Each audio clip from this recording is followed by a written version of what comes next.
What is freaking going on, guys? Junior here, back with another episode of This Week in Sonic. This is going to be for the week of August 20th through August 26th. I apologize for missing last week, just had a lot on my plate, but this week we're going to dive into all the news, so let's get into it. First off, the big boy here, Gamescom 2023 has kicked off this week, and we got some bombshells dropped for both Sonic Superstars and Sonic Frontiers. First, a new trailer for the third DLC update for Sonic Frontiers released. This update's going to be called The Final Horizon and will release on September 28th. Yes, that's about a month away from now. It of course is going to include a new story as well as playable Tails, Amy, and Knuckles, which we already knew, but in the trailer we got a glimpse at what seems to be the true final boss for this game. It looks to be a redesign of Supreme, and I've seen some people theorize that it's all the Titans together, but regardless, it looks pretty sick. And at the end of the teaser, we got a look at what seems to be a new form. Supersonic harnessing the corrupted cyberspace energy, and his eyes turn blue.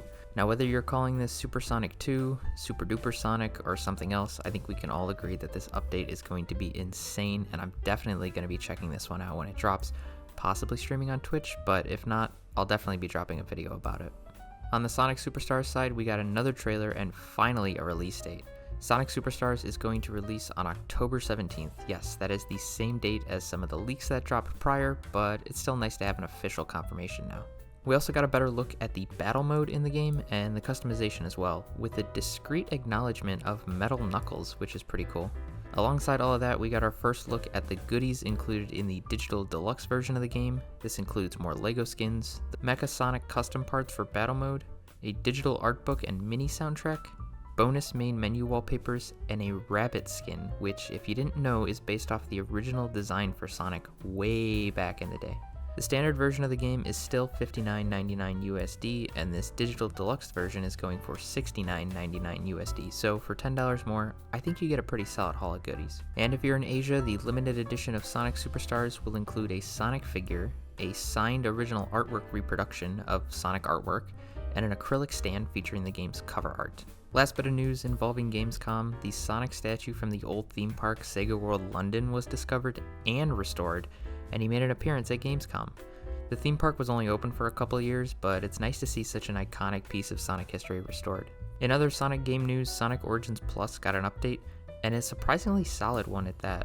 It included a bunch of things, but most notably it now has nearest neighbor pixel rendering for all of the games. Basically, it just means that it's going to have a much sharper image. Here's a side-by-side comparison to see the difference.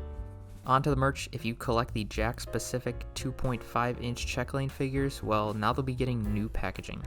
They're going to be in boxes now, which in my opinion is a good idea. I was never a big fan of the exposed packaging. The Jakks Gold Classic Supersonic figure with the white Chaos Emerald has been spotted in Burlington stores, and the Cream and Sonic 2-pack has also been spotted. And in the UK, it seems like the Neon Wave of figures is being re-released, although they've dropped the 30th anniversary packaging. Xshot has released a new Sonic Blaster on Amazon. It retails for $24.99 USD. IDW also has another one-shot issue coming out. This one is called Sonic Winter Jam, and the cover has been released for it. There's no release date yet, but it's safe to say that it's going to be sometime in the winter. The Sonic and Friends campaign has released another short, this one of all the 4 characters dancing. You can see Knuckles is visibly behind in the movements, and he even looks over to make sure that he's doing it right, which is a pretty cute touch. And lastly, we have another Fast Friends Forever short comic. This one was made by Terminal Montage. That's going to do it for this week in Sonic. Thank you all so much for watching. If you want to stay up to date with the Sonic news, or just love Sonic in general, consider subscribing to the channel. This Week in Sonic is going to come out every single Sunday, so if you're subbed, you won't miss a single one.